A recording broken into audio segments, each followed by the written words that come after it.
सामान्य माणसाच्या जीवनामध्ये परिवर्तन होईल अशा प्रकारच्या अनेक योजना देखील आपण राबवतोय।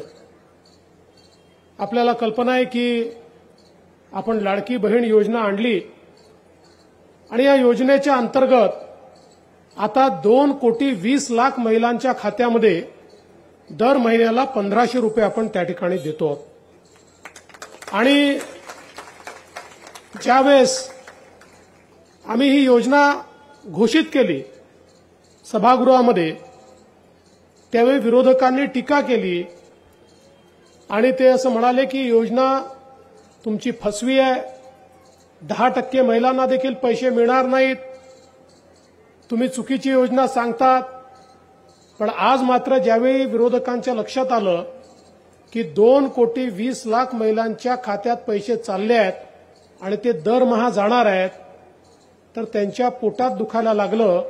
आणि मग नागपूरच्या हायकोर्टमध्ये काँग्रेसचे अध्यक्ष नाना पटोले आणि सुनील केदार यांचे निवडणूक प्रमुख अनिल वडपल्लीवार यांनी एक याचिका दाखल केली आणि या याचिकेच्या माध्यमातून राज्य सरकारने महिलांकरता सुरू केलेल्या सगळ्या योजना बंद करा, लाडकी बहीण योजना असेल तर ही पैशाचा अपव्यय आहे, अशा प्रकारची त्यांनी याचिका दाखल केली।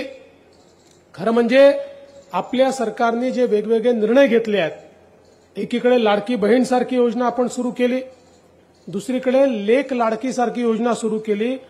कोणाच्याही घरामध्ये जर कन्या रत्न त्या ठिकाणी प्राप्त झालं तर मुलगी झाल्याबरोबर 5,000 रुपये, ती पहिल्या वर्गात गेली की 5,000 रुपये, ती चौथ्या वर्गात गेली की 7,000 रुपये, ती 11व्या वर्गात गेली की 7,000 रुपये, 18व्या वर्षी 75,000 रुपये, असे 1,00,000 रुपये मुलीच्या जन्मानंतर त्या मुलीला त्या ठिकाणी आपण देतो आणि त्या घराला लखपती आपण बनवतो।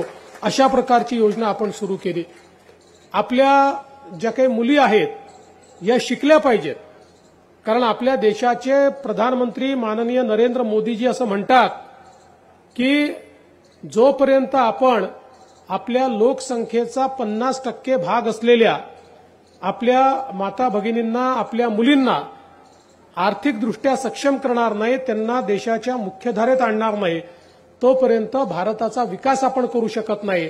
आणि म्हणून आपण निर्णय घेतला की आमच्या मुलींना 12वी पर्यंतचं शिक्षण मोफत होतं, पण 12वीच्या पलीकडे प्रायव्हेट कॉलेजमध्ये त्यांना अर्धी फी द्यावी लागायची।